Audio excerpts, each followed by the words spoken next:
Hi, welcome to class. We're the only two right now, but the other ones will show up eventually, right?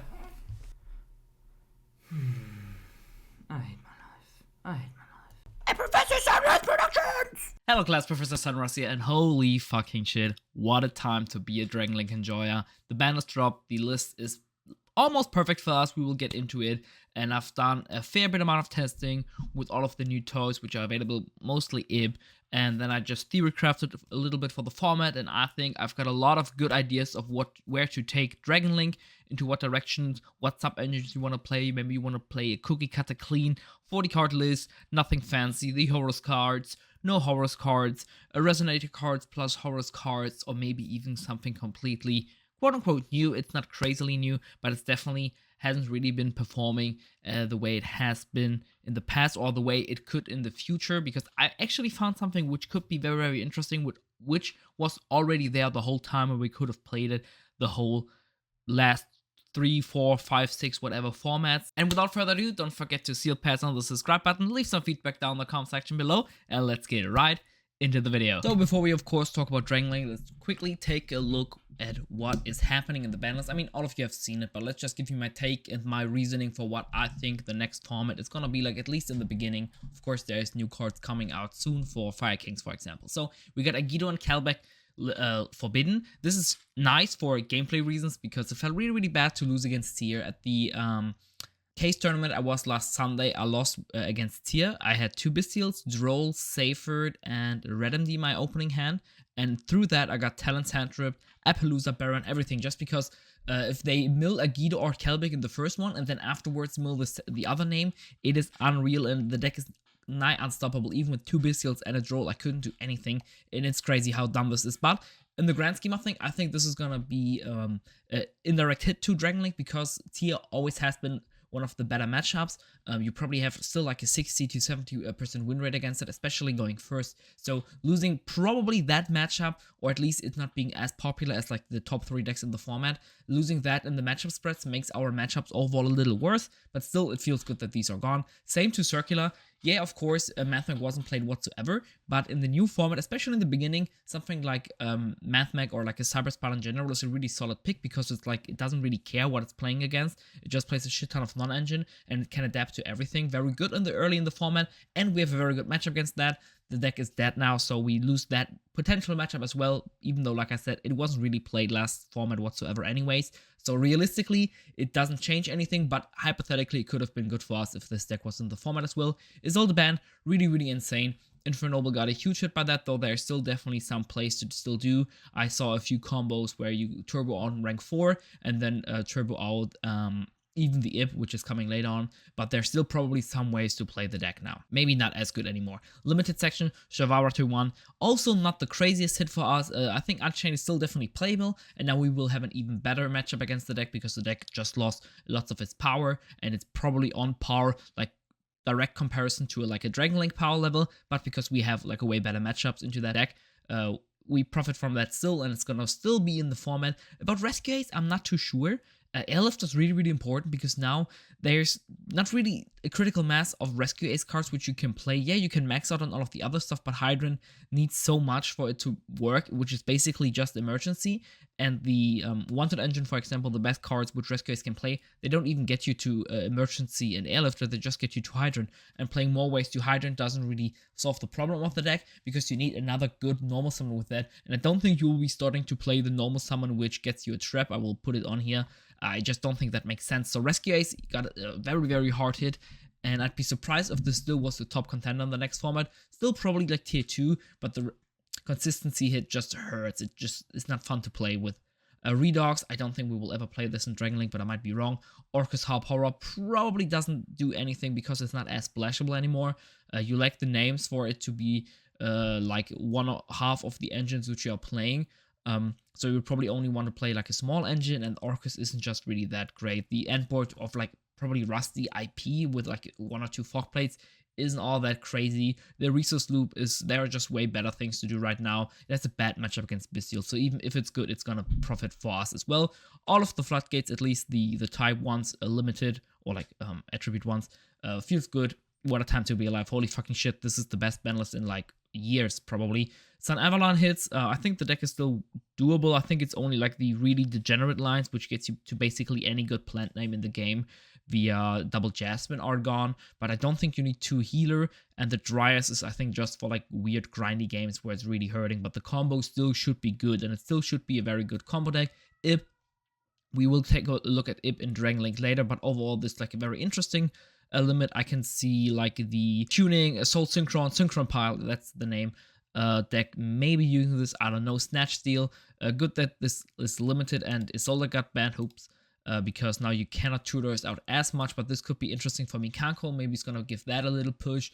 I don't think all of the Mikanko lists, I think, yeah, they were running Isolde, so maybe Mikanko also got hit pretty hard. Arguably even harder than the Infinite deck itself, which is kind of funny to think about. The semi-limit purely to Sleepy Memory to 2, which is good, so no more draw 6s, only draw 4 at maximum. Also no guaranteed Sleepy Memory of like basically any other name because you don't have 3 to show, but with 2 Sleepy Memory and 1 Delicious Memory, the consistency of like having a coherent game 1 game plan still should be there. I think Sleepy is just better than Delicious at this point, but I think it's fine if you take either of them. Most hands it will probably work out. Pancratops 2 is very interesting. With the limited floodgates, floodgates probably aren't going to be as popular, and Pancratops is a very clean card into basically anything, but more importantly, it can also flex as an anti-floodgate spot, so it's very good to have that. With less floodgates, it's not going to be as necessary, but with SP in the format and Fenrir in the format, especially in the beginning, I can see a lot of people on Fenrir. Pancratops is going to be insane in those mid-rangey, hand trap worry type decks. Like basically any mid-range deck is probably going to play a Pancratops. It's really good. Also in a pinch, it enables Baron plays with anything which plays level 3 tuners, which, spoiler alert, Ash and Co are, so it even has that benefit. Terratop 2, I guess it's cute for rank 3 decks. Probably going to get to 3 in the next list, and then you will have some nice power for level 3 decks. But until then, I don't know if this is going to get played. Unlimited, Infernity Archfiend, I don't think it's ever going to do anything. Kashira Unicorn, I like it. I like the Fenrir Unicorn control type of Kashira, and I think it's a very solid deck. And arguably is probably one of the better decks in the next format. So I'm actually excited to see this. I like the way that plays. Mind Control to 3. This is something interesting, especially together with 1 Snatch Steal. You can now play 3 Mind Control, a Snatch Steal. You can play Change of Heart. There's probably even some more steel cards which you can play. And in a very mid-rangey format, with not a lot of Omni Negates, together with talents, you have lots of ways to steal opponents' bodies and turn them into generic link material. So if there's any mid-range decks with similar to like Salamangreat, which is like very link focused and is trying to access code OTK, going for trauma lines, using SP for example, I think this can be very good and could be like a very strong suite of non-engine slots where you play like 9 steel cards because they're like really good into the format. That could be something very interesting, but for now I don't think it's gonna change a lot.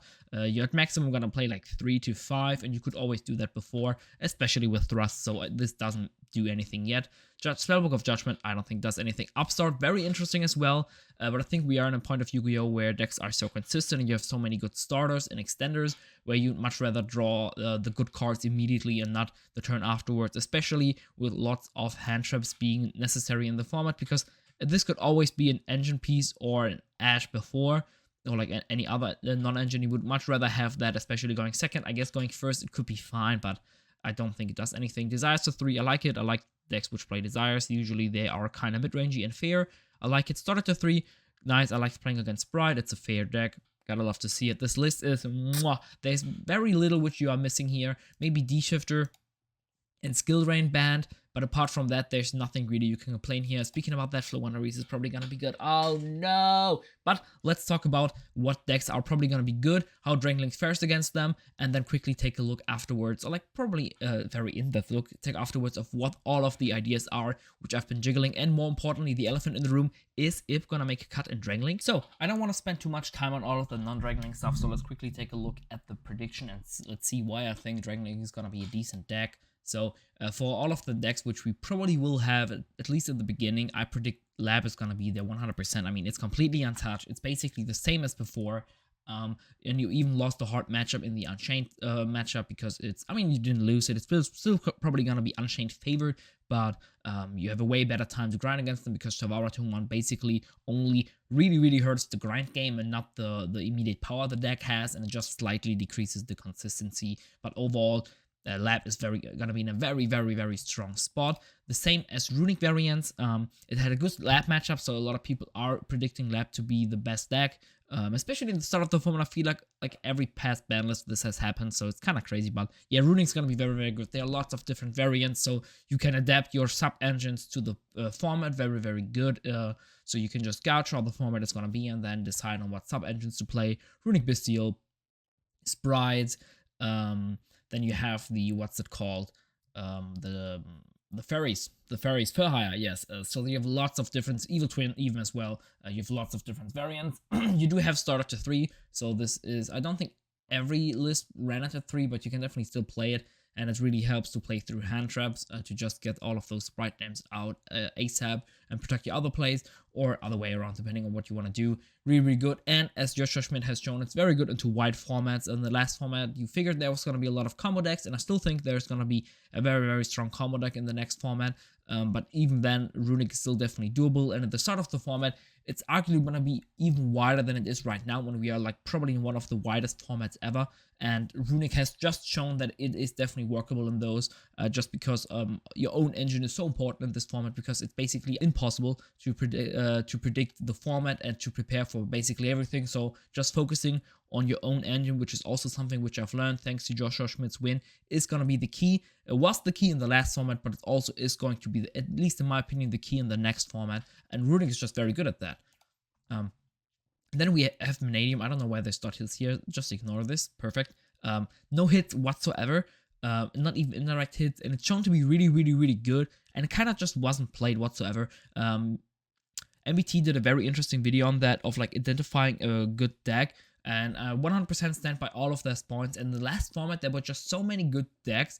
And because the most well-known players were saying Rescue Ace, Unchained, etc. are the best decks, so people just kind of flocked to them. And because there were just so many of those good decks, Tier, Lab, the people had a lot of opinions directed towards them, where there was, okay, this is one of the best decks, you have like 5 to 7 decks to pick between, just take one of them. And Vanadium just happened to be not one of them, which were like very popular, but I think it was very good. Trift Gaming showed that this deck is really insane. Yeah, of course it does have weaknesses, but so does every deck have, and Trift has been an insane run, and the format just got even more flattened out, and the power is even lower of the other decks. So Vanadium, in my opinion, is going to be one of the best decks. I would even say like in the top 2. I feel like it's going to be crazy. Vanadium is going to be very good. Luckily, we do have a somewhat decent matchup because Bestials sometimes do something against them, and they are at least alive. But expect lots of, ignore the point here, Vanadium to be in the next format, which I'm kind of scared of, but I'm also kind of excited because the deck is kind of cool,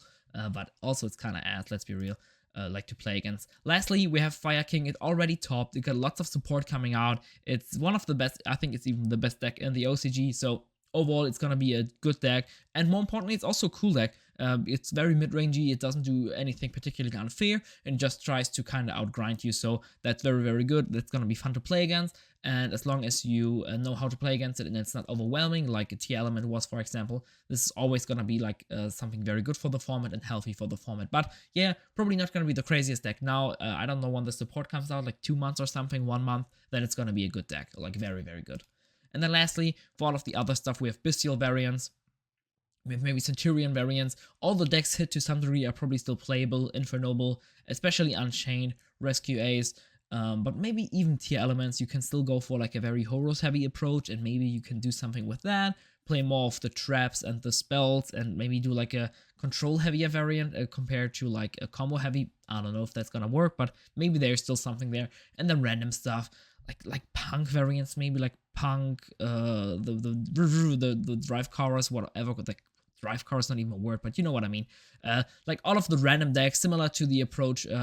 Or like the Thor 2 Vanadium, where there was just not people on it because there was just way too much in the last format, but the deck is actually kind of playable. All those sort of decks definitely could come into Tier 1.5, Tier 1 in the next format, which is going to be very exciting. Overall, there's going to be like a very cool period of Yu-Gi-Oh! Because the format is so wide and there's just so much stuff to figure out. And speaking about that, let's talk about all of the stuff which I had on my mind with Dragonlink, and more importantly, is it gonna make the cut? Is it gonna do it? Who knows? So let's quickly, before we talk about all of the actual good stuff, oh baby seal, let's go away for now. Let's quickly take a look at the IP package in Dragonlink and if it's gonna be worth it. I will show you the combo, which I think the only combo which really does anything worthwhile for the deck in the background here. Let's quickly take a look at the package. We have 3 Dragonaids, which are the normal summon which you want to go for. Like any other level 5 synchro normal summon would work, but the problem is, or the good thing about Draconaid is, that you want to have a vanilla in there, which is also one of the problems of the engine itself, because the way it works, it just really works well if you have vanilla in the graveyard and Draconaid gets you there. You can search it with Silent Mining. Worst case, you could also search it with Small World, which I'm a huge fan of, and if you have a very good normal summon or starter, which can be searched by Small World, it is very, very good. Even to go -1 for that, because you can then use Small World also to go into Rebellion. You have more access into that, which is the most important engine, of course, but you can also go into random extenders like White Dragon or Cold Serpent and get more access into those as well. So it really, really feels decent to use, but it's not crazy. So in theory, you do have enough starters to make this worth it, so that's a very good thing. The amount of bricks you play are manageable. You have Galaxy Serpent, which you can also summon from hand, so it's not a Garnet. You have World Chiller's God Dragon, which you can also summon from hand, I believe. Or from the graveyard even, so you can even discard it, so it doesn't feel awful in the graveyard. You have World Legacy God Dragon, which is the search target, which is a very decent extender, and the moving does feel very, very cool with Pissy. You gotta give it that. You can also play World Chalice, no, World Legacy Succession, I think. Yes, which is a monster reborn into a link zone, so you even can make more value out of this engine without being completely heartbreaks all of the time if you draw them. You can make World Legacy Succession work later on in the combo. I would definitely wouldn't play it, but it's definitely doable if you want to go for it, if you want to go like maybe to 60 or something, whatever. So that's doable. So is this combo worth it? In my opinion, it's definitely not. The problem with it is that without Hulky Firebreaks, and more importantly without LP, there isn't anything to go into. Because in the past, what it basically summoned any dragon out of the deck, because the play you're doing now you would be doing with LP, so you could be summoning one out of the deck while combing that there, and that is really, really strong, really broken. But without that, it just doesn't do enough. I think having a normal summon Sayuja is a good thing, but you needing 1, 2, 3 slots for that. I mean, the other ones you would be playing already, and also turning off all of the later Pisty combos, which we are getting used to go into later Dispaders, get the Cyphids back out of the graveyard, stuff like that for my follow-up aren't available to you, so you even make your other plays slightly worse, and it just doesn't seem worth it. So let's not waste too much time on that. Maybe there's something which I have missed, but I did test a lot with it, and let's quickly take a look at all of the Dragonlink ideas which I have. And the first thing, Dragonlink default, it's the cookie cutter, lots of non-engine, max out on the black metals. I probably wouldn't play 2 Drewsworm in the next format. I would side 2. Just because I'm not too sure if Bestials are going to be the craziest thing, and I don't want to rely on that too much, and I'd rather have the non-engine slot for something else, and just put the 2 in the side deck, because I think that would be very, very fine. It's especially early on where you don't know what the meta is going to be. You know that if Drewsworm is going to be great, it's going to be one of the best side deck slots to put in, so you already have 2 side deck slots which are going to be crazy for you, because every time they are good, they're going to do their work like 100% how they are supposed to do, so that's very, very good. Yeah, I mean, this is a basic Dragonlink list. You cannot go wrong to play something like this. Just play a shit ton of hand traps, because the deck can actually do that if you really want to, and play like a very low to the ground list. But I haven't been the greatest fan of that. What I was playing in the last format, and what I was also on the case tournament, was this list. Where I played Horus and the Rockets, and similar to something else inspired by Joshua Schmidt, just didn't really care about the non-engine, only played 3 action, 3 talents, and it worked great.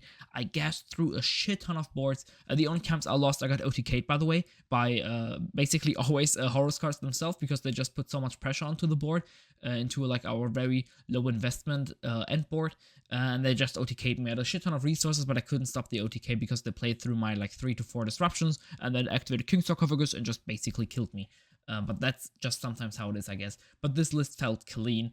Having multiple Jerusalem feels really, really good. I even wanted to play 3, but I had one more side deck slot, so I just put it into the side deck and I cut down the main deck size a little bit. Samsara Dragon is a goat, really, really good to always have something to send with a Ravine. Good discard, good mill. Black metals were really, really solid. Bigger rocket engine came up a lot as well. The Horus cards weren't crazy because they got ashed a lot of the time, but that allowed me to gas through boards way, way better. And the time it resolves, it felt incredible. The non-engine, I mean, we don't even have to talk about it. The extra deck is fine. Only thing you're missing is a second seal, in my opinion. And then maybe a Typhoon, which I've been missing in this, but overall it felt crazy. A Tomb was really, really, really solid, and this felt really, really cool. Now, with all of the IP testing, I got into some very, very interesting ideas. Of course, we always have the Bestial Horus Resonator, and I really like the synchro plays it enabled, and I really, really like that package. And I was theory crafting with some IP lines, which didn't work out in the end because I didn't really read the card, but I found something very, very interesting, and that is Dragonlink Chamber with a synchro package. And what this does is uses the Assault Synchron as an extender, not only for the Bestial plays, but also with all of the normal summons. So it always worked with Seyfert, but because we were always playing Black Metal as the other normal summon, it didn't exactly work with that. But Chamber is a normal summon which gets you 2 level 4 bodies onto the board if you want to. So this enables Assault Synchron to go into a Coral Dragon, then use the other level 4 body to go into an immediate Dispater, into a Baron, or just turn it into Striker Dragon, search your boot sector launch, and then use Coral Dragon and Striker Dragon to go into Romulus, leaving you, giving you a draw 1 while doing your basic combo, but also putting the Assault Synchron into the graveyard to then have it as an extender if you go for Dispater lines, which are of course way easier because you have more Assault Synchron or like tuner package in general, especially with the rockets as well. This makes it very, very easy, gives you some nice needed nip protection, so it's like a very good extender package which also helps you not overextend and just now have lines which lose to nip harder than compared to when you play lower to the ground and more control heavy, and it feels really, really good. Definitely not 100% sold on it, but it's definitely something to try out. And the Assault Synchron was always great when it was alive in those 3-card combos. Now it being also alive in 2-card combos and just giving you a little more oomph in those lists is really, really good. And I've not 100% sold on it, but it's really, really solid. But what I am very, very interested in right now is the Chamber package, because I always underestimated it and felt like, oh, I don't really want to draw Hospitality. Tidying is fine. It's like a non-engine slot, basically. But Chamber is like really, really solid. Most of the time I actually just searched Tidying because I had so many extenders, especially with like Noctovision, where it felt really, really good to just search Tidying and have that as like either a discard for the Ravine to extend later on in the combos, or just have it as a non-engine slot and a disruption tool in the next into the opponent's board. Could be also really, really, really good against Fire Kings, having that bounce, this non-destruction removal, I think. I don't know what the deck does, by the way. It's something that it struggles to deal with. Please correct me if it's not that case. So I really, really liked it, but then also Assault Synchron also felt kind of weird sometimes, so why not go for like a Dragonlink Chamber control? You play, this is not the list. So this is the actual list which I thought about. Again, I don't think I would be playing more than these Bestials in the beginning of the format, but then you have like a very standard Dragonlink, you have the bigger Rocket Engine, you could also play Caliber, but I think Recharger, I really, really liked having access into Savage because Talents was so popular last format. Probably not going to be as popular this format, but who the fuck knows, like you can make those changes afterwards. Noctovision feels really, really good with exactly normal summon Chamber as well, because then you search Tidying, you go into either Romulus or a Seal immediately, you get lots of value off the bat. Also have like lots of control options with just going into Seal plus Tidying of those 2 cards, giving you a draw in the meantime. Being able to draw hand traps is fine. You could also play like Breakers in the slots, but like I said, I don't think we need a lot of non-engine, especially in the beginning of the format, next format. So I feel confident just playing 6 hand traps and calling it a day, because this just helps you gas through so much. What I really liked about the Horus cards is the additional draw it gives you, and the additional access the Zombie Vampire gives you into seeing all of the one-offs, right? So you always get your levy through. You always get your normal summon through, you get to 2 Bestials in the best case, you get into your rocket engine. Getting into all of those pieces is really, really good and helps you play through basically anything in Dragonlink. And Noctivision is just one of those things, right? It gives you that additional body to go into Romulus, which Romulus then gives you into Seyfert, Rockets, Bestials, whatever. But also it gives you a draw to maybe dig that into that additional Bestial, into that additional normal summon, into that additional rocket to summon off the Striker Dragon, off the boot sector, stuff like that. And it just feels really, really clean. And I'm starting to like that about Dragonlink a lot and trying to emphasize that aspect more. And Noctivision just fits perfectly in there. My best bet, what I would like to play is either the one which I have played last format, where we just play this. This felt very, very, very good, and the Horus cards gives you not only additional starters, but also extenders, which the other decks are lacking. Or if I make this perfect, maybe a list like this, you could also cut the Noctivision and play like a clean 40 or something. Either those two, I think, are going to be, at least for me and for now, the go-to testing thing. If you have like a post-Banlist tournament, like on the next Saturday or whatever at your locals, I would probably play either of those. Or if you want to be very, very safe, just play the default, play a shit ton of hand traps, stay a little lower to the ground, maybe put in one more Noctivision to not be completely outgassed.